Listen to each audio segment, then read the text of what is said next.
With nearly 3 decades in the beauty industry, Nancy McKay has established herself as a respected leader, and her influence is unprecedented.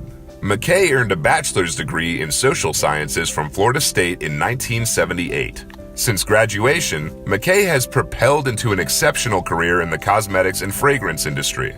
She's built an incredible reputation as a brand and team builder.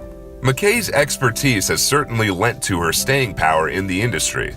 She spent 30 years with Estee Lauder, starting as a field sales manager and progressing to the role of general manager and senior vice president of 3 of the company's most important brands, Estee Lauder, Tom Ford, and Erin.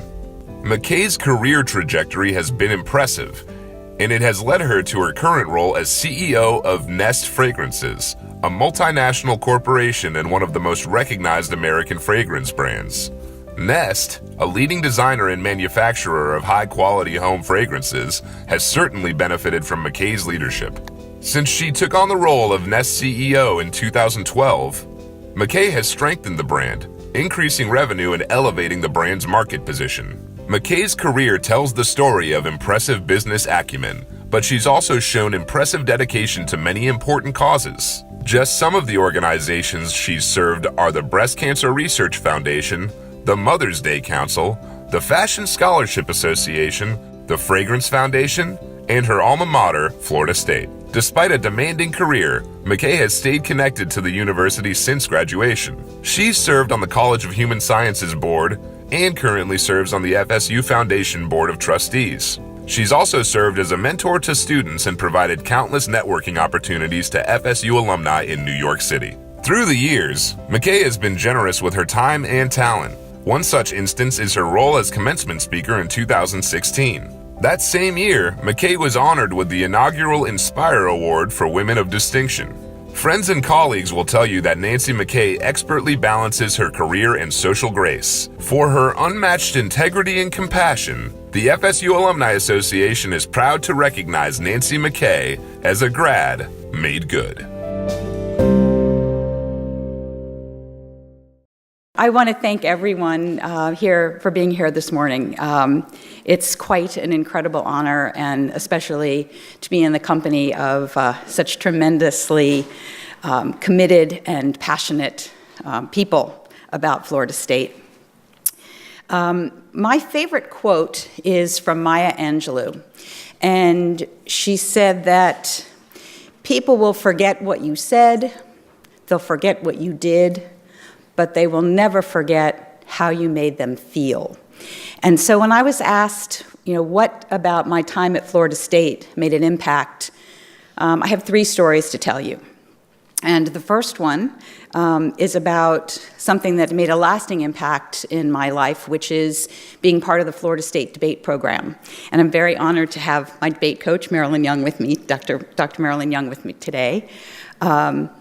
Debate was something that I hadn't actually planned to do in college. I had been active in high school, but I thought I needed to focus on my studies when I got here. And I was here for about a month, and I felt like I didn't have enough to do, and I wasn't engaged enough. So I went to the debate office, and there were a bunch of guys in there, and they said, no, we don't really need your help, thanks. And okay. So I left, and I waited about a couple days, and I went back. And that time, Marilyn was in the office, and she said, oh, yeah, we could use your help. And so from that moment, I became highly committed to being a part of the Florida State debate team and the debate program. And it was an incredibly important part of learning how to think and how to speak and how to juggle, because debate is something like being on a sports team. You start in the spring with your topic, you work all summer and prepare and gather your evidence, and then you are gone every weekend of the fall and spring season while you travel to other universities. And this was pre-Bobby Bowden year, so we drove even as far as Notre Dame to our tournaments. And I remember, it being an incredibly important part, but when I look back, what I really reflect on is the fact that while I was a student and I was getting a lot of benefit out of this experience, Maryland didn't have any assistant coaches, unlike the football coach. And every weekend for the 2.5 years that I was on the program, she gave up her weekends and traveled to all these places in addition to having a full course load. So when I think of the commitment that I know of in terms of debate, and I think of the many commitments that the faculty and staff give to make Florida State a very special place, that's something I'm very grateful for. My second, how it makes me feel, is as an alumni. And I actually, the video's a little off because there was a time period after I graduated that I wasn't as involved in Florida State. I was building my career and I was traveling a lot and I had family obligations. And so maybe 8 or 9 years ago, I sent in my alumni check, and on my envelope, I wrote, I'm living in New York City and I would be maybe interested in being a little involved in the university. And within a week, someone called me, and it was literally a note on the flap. I really didn't know if anybody was going to notice, and I was sort of not so sure I was ready for them to call me back.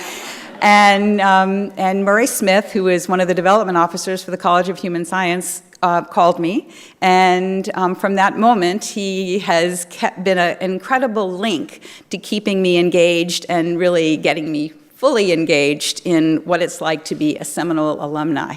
And I have to say it has been an incredible journey to be able to learn and to grow and give me so much hope about the students of today. Being engaged with these students and the ideas that they have and how smart they are and how ambitious they are to create a better world. And what I love about Tallahassee is they're not only trying to create a better world everywhere, but when I think, I wouldn't have any idea what the mission was of the College of Medicine to focus on the elderly and to focus on lesser served rural environments in Florida. So what I love about being engaged as an alumni is that I can be an advocate for all of these amazing things that Florida State's been able to do. And it's quite gratifying to see that our rank has improved as much as it has. And I do thank you, President Thrasher, for your amazing leadership in getting us there. And the third thing is that I was a member of ODK when I was in school. And, there weren't a lot of meetings. It wasn't, I was debating and working and going to school, and, it was really pretty busy.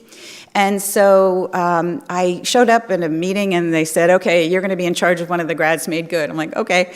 And I show up, and the grad made good that I was responsible for was Robert Urich. So for those of you that don't know who Robert Urich is, Google him. He's really cute. And so the awards were relatively new. This was in 1976, and if you look, he was in, I think, one in the second or third class. And so my job was to host him for the weekend. This was a good job. And he was so kind, and he was so listening to what was happening in school, and he was interested in the debate program, and he was interested in so much about what it was to be a Seminole now that he was an alumni. And I remembered that in addition to his amazing blue eyes. It was such a memorable experience for me, and I look back on that. And one of the things that's so interesting is that Burt Reynolds was one of his mentors, and he talked about how Burt had gotten him interviews and auditions and things. So it was such an interesting time since Burt's passing and the timing of this award. So when I think of those three things, I think of the importance of being committed, of being passionate, and of being kind. And those are three things to me that are what being a Seminole is all about. And I will take this opportunity as a member of the foundation board to encourage everyone to participate in however you can in the relief efforts. This hurricane has been incredibly devastating, and anything that you can do, whether it's time or money, will really help those people that have been affected. So I do want to congratulate the other award winners today. I want to thank my husband for becoming an adopted Seminole from Oklahoma State. He wears a lot more garnet and gold than he does orange and black. I think I buy his clothes on that regard. But being a person who's been in the beauty industry for a long time, I also feel like it's part of my obligation to give a beauty tip. And so I always give this one, so if you've ever heard me speak before, you've heard this, but it's that important. So no matter how old you are, or whether you're a man or a woman in the audience, whatever you do to your face, do to your neck. And go Knowles.